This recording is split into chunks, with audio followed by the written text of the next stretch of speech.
and welcome to Casual Buddhism. I'm your host, Cindy Rasicot, author of Finding Venerable Mother, and I'm joined with Venerable Dhammananda Pikani, Thailand's first fully ordained Theravada nun. And tonight I am the host and the guest, and I have a question which I realized I've never asked you. And that is that you were around the time of your ordination, you were referred to as the rebel monk. How did that happen? How did that come about, and tell me the story about that.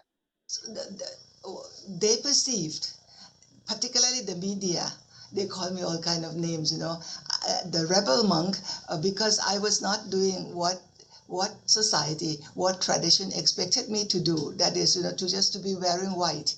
Mm-hmm. And what I did, it was very much according to what the Buddha allowed me to do. That is to be ordained as a bhikkhuni. Of course, at the time when I returned, at that time I was still a samaneri, because I had to be samaneri novice for 2 years. So I was still a samaneri. But the first year of my samaneri ordination, that was I was exposed to lots of media coming in for interview. Yes. So I didn't feel I was rebel.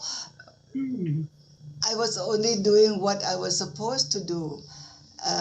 But what I was supposed to do is not what other women imagine that a woman should do. But having studied the text, I realized that this path was given to us by the Buddha. So, as the Buddha established these fourfold Buddhist communities, Bhikkhu, Bhikkhuni, Upasaka, and Upasika. And we don't have Bhikkhuni in our country. In order to pay respect to the Buddha, we should try to revive what we were missing at that time, So I was waiting for things to happen, waiting for others to do, but as there were no other women, in fact, I went and asked few women who would be interested, but they were not interested to join me in this ordination. So I had to go ahead and do it myself, And then when I returned, only one person. Then some monks thought that I was looking for name and fame. Oh, right. So I said, no, I think before ordination, I already had name and fame. I don't need to shave my head in order to gain name and fame. Right. Because you had been a TV host and a Dharma host. Yes. I was leading a much more comfortable life. I don't need to shave my head and to put on this robe, to gain name and fame. Yes. I really didn't feel I was a rebel. You need to walk against the tide. But Buddhism is nothing but walking against the tide. This is what the Buddha himself said, because as the world is flowing in this direction, towards consumerism, towards name and fame, so to say. But as a monk, male monk or female monk, we step out of that. And we seek for something that is for our own personal growth as well as for the growth of the nation, of the world. So we have different aim. We have different aim in life. Mm-hmm. So that's interesting. You never really felt like a rebel. You felt that you were totally within the bounds of what the Buddha had prescribed. Oh yes, very much so. And sometimes, they say that, how to say, I would say that even the Buddha himself, did many things that you would have called him rebel also, because in his time, he was the first one to come up to say that this caste system, the four castes in Hinduism, in Buddhism we don't have that.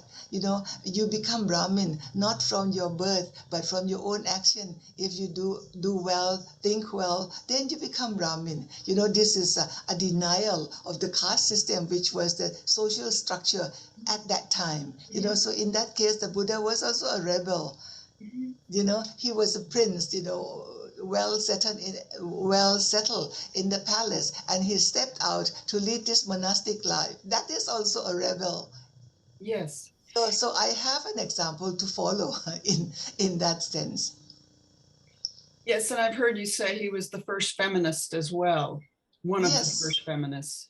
Yes, I would, in my study, I look around and I said, my gosh, the Buddha was a feminist because he was the one who really supported women. These women, he allowed women to be enlightened, not because Venerable Ananda was nagging him, as someone would have said, but it is because the women ourselves, we are capable to be enlightened. Yes, women can be capable to be enlightened in all the 4 stages: Sotapanna, Sakadagami, Anagami, and Arahat. And because women have this potentiality, that's why the Buddha allowed women to be ordained. Not allowing only men, but when the women themselves have this spiritual potentiality, so the Buddha also had to allow women to join the order. Mm-hmm. Do you think by your decision and your commitment to ordain that you, I don't know if this is the right word, but kind of defied gender stereotypes in Thailand by doing what the Buddha prescribed? Yes, there's lots of things that seems to go against the tradition, but I was very lucky. I grew up in a family that there was no restriction according to gender. I am very happy that my father, particularly that male figure in my family, never put me, oh, you have to do that because you're a girl. I was never trained like that. I did not realize that in the outside world there is this way of thinking, that because you are women, therefore you have to do this, do this. I did not realize this until I was 33 years old, when I was already working at the university, and in some kind of a meeting, and then one of the female professor, she said, oh, don't think of that, we are only women, let the men do it. That was the first time, first time that, oh, I didn't realize that because we are women, so we have to limit our way of thinking. I never realized. So I was very lucky to grow up in a family that really opens there is no boundary in this gender in our family. I was allowed to do anything and whatever I wanted to do, and my parents never said that don't do that because you're a girl. Right. So luckily I didn't have that, so I just did what I wanted to do, so to say. Yes. And also your mother was a very strong feminist. So yes, she's you a had kind that of modeling. example. She's Yeah. kind of example that I see that women can do anything, Right. So I never questioned that. Mm-hmm. And then my father was supportive. My father was very supportive. Mm-hmm. Mm-hmm. Thank you.